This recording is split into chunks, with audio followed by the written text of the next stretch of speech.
In in post-war Saigon, a young translator and an older widow find comfort with each other.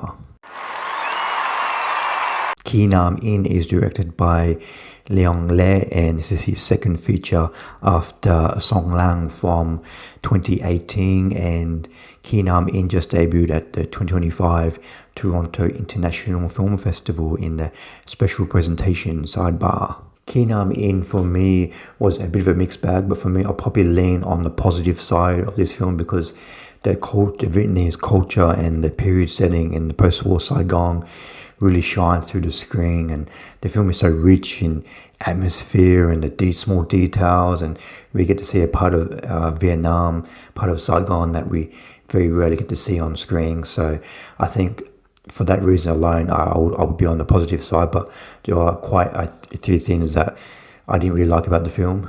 A lot of what I didn't like about the film could also be because there's a lot of Vietnamese little culture stuff that happened in the film that probably went over my head. So I think as a non-Vietnamese who, even though I've been to Vietnam,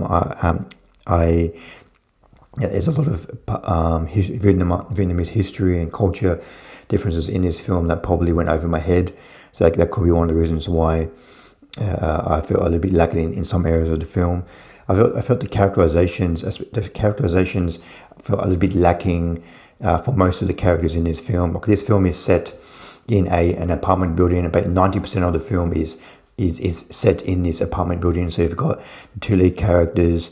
Khang, he's a young translator hired by the government to translate a very prestigious book, and he moves into this apartment building. His uncle gets him a room in this apartment building, and all the neighbors in this apartment building are talking about him because he's like young and handsome, and he has a nice job. So, and he has like connections high up in the government. So everybody's talking about him. And the female interest in this film, Ky Nam, she is a widow, and she's a bit older, and she's maybe in her 40s, and Khang, he's maybe in his late 20s, about 30, and she has like a bit of a history, I think, because this is set in post-war Saigon.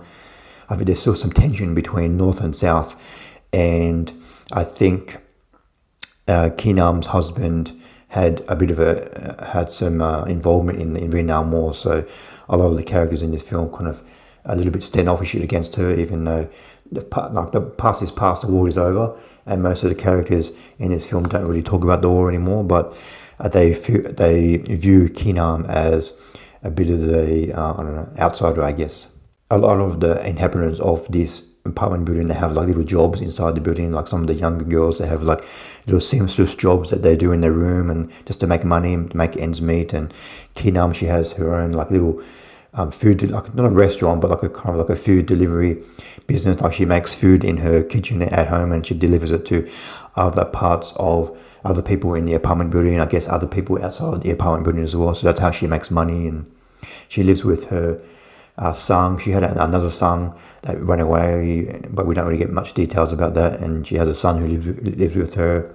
And you can tell right away that Khang and Ky Nam have like a bit of a physical attraction, because every time they in the presence of each other, like they kind of like stare at each other, and they're a little bit shy. And then later on in the film, there's an instance where Ky Nam's son is getting bullied, and she has to defend him. And in a scuffle, she falls over and strains her wrist, and she can't really do her job very well. So the young translator Khang, offers to help her cook the food and help him prepare the food, and that's how because he really wants to get close to her, and that's a way for him to get to know her a little bit better. But this film feels very claustrophobic, because, as I said before, 90% of the film is set in this apartment building. It's about like these two main characters, the widow and the lunch translator, and a lot of other characters who live in this building. We get to meet a lot of them, and it's 2 hours and 15 minutes of just mostly in this building, like of the young translator and the widow. Will they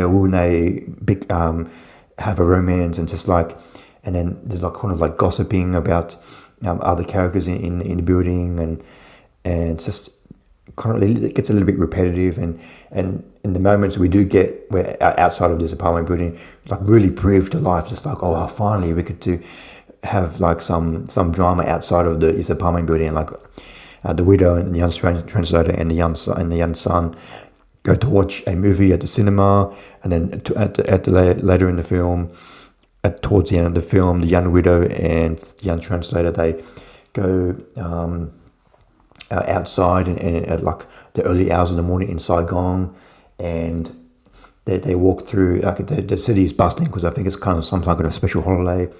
So the city is bustling, and there's like so many people everywhere, and there's no motorbikes.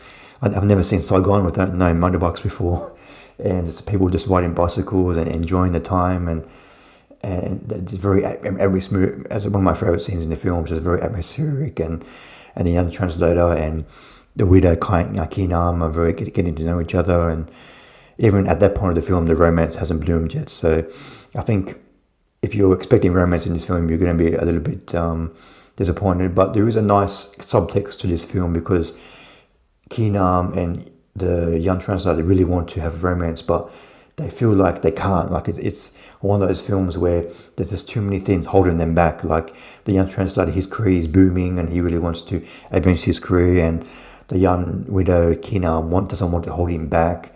So that's it's kind of like a tragic romance type of film, because they really want to get together, but they age different, and the rumors and people talking about them, and they're kind of like at different stages of their life at the moment. So they really can't get together. So it's a bit of a tragic romance. But there is a nice epilogue scene at the end of the film where we get to visit the Khan later on in his career, and he's like reminiscing about his time in the kynam in building, apartment building, and he's kind of like wondering what's going on with kynam. So that's a very nice, touching and way to end the film. As I said before, the characterizations in this film are a little bit lacking. Like the young translator Kang, played by Lien Binh Phat, and the young widow, played by Thi Hai Yen.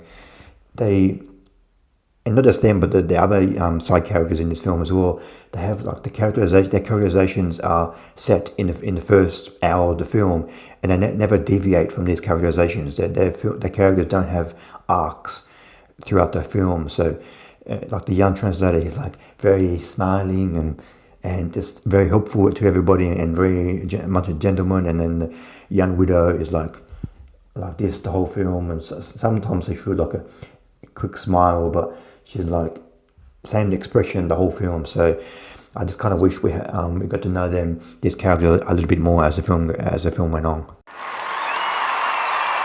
I give Kynam in 3 stars out of 5.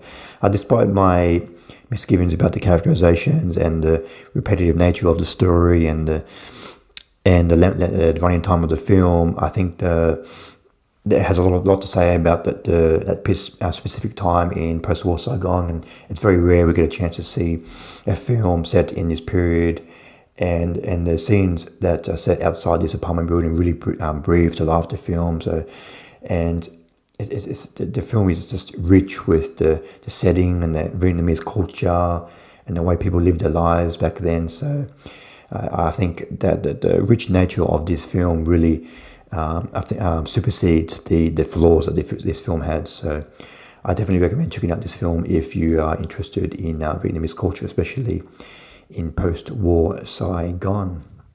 Thanks for watching. Please comment below what you thought of Kynam. See you next time. Bye.